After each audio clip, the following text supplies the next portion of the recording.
we're taking another historic step to deepen and formalize cooperation among all three of our nations, because we all recognize the imperative of ensuring peace and stability in the Indo-Pacific over the long term. We need to be able to address both the current strategic environment in the region and how it may evolve, because the future of each of our nations, and indeed the world, depends on a free and open Indo-Pacific enduring and flourishing in the decades ahead. All right, let's get more now from Jeff Lee, who's a political partner at the Truman National Security Project. He joins us from Washington. Jeff, what is your take on the significance of this security partnership? What kind of non-proliferation questions or concerns could arise from this? Well, I think first off, this is an interesting step going forward. The Trilateral Security Partnership Working Group here between Australia, the UK, and the US, I think is an important symbol for tackling emerging and modern threats here in the region.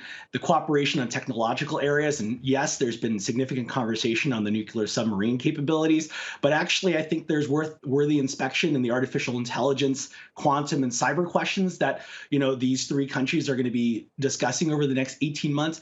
And this is an evolution in the Indo-Pacific influence and proof of commitment from the United States to tackle more of these challenges in the region. Certainly, its partners are growing more curious, and we're looking to the United States to sort of make it clear where their stance is with their allies following the withdrawal in Afghanistan.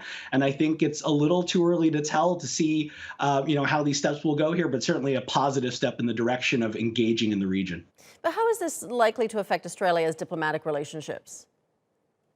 Well, I think first it's going to give Australia a unique opportunity here. Only 6 countries in the world have nuclear-powered submarines here. They would be the 7th entering. And certainly the conversations with France over, the beset of delays here was a challenge. But this definitely provides the Australians an opportunity here to be a very important regional power, and obviously to improve and connect the United States and the United Kingdom to the region. You're going to see more of the British involved in the airspace. You're going to see the United States involved in their submarine, docking, not just in Australia, but also a continued focus in the Arctic as well. So I think there's going to be tremendous opportunities. Australia is going to be playing a more pivotal role in the region. I think that's something that will be, helping Canberra moving forward.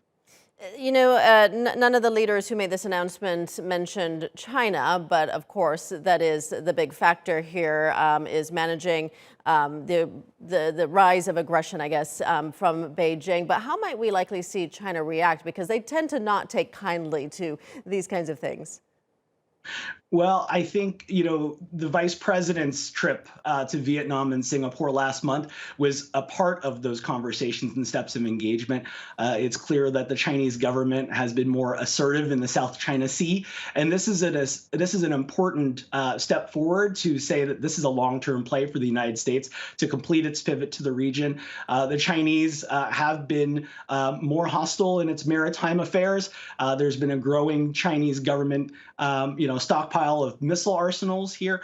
I think this is, steps forward to try to counteract and let the Chinese government know that the United States is going to be trying to meet them where they are. All right, we'll leave it there. Jeff Lee joining us from Washington. Thank you. Thanks for having me.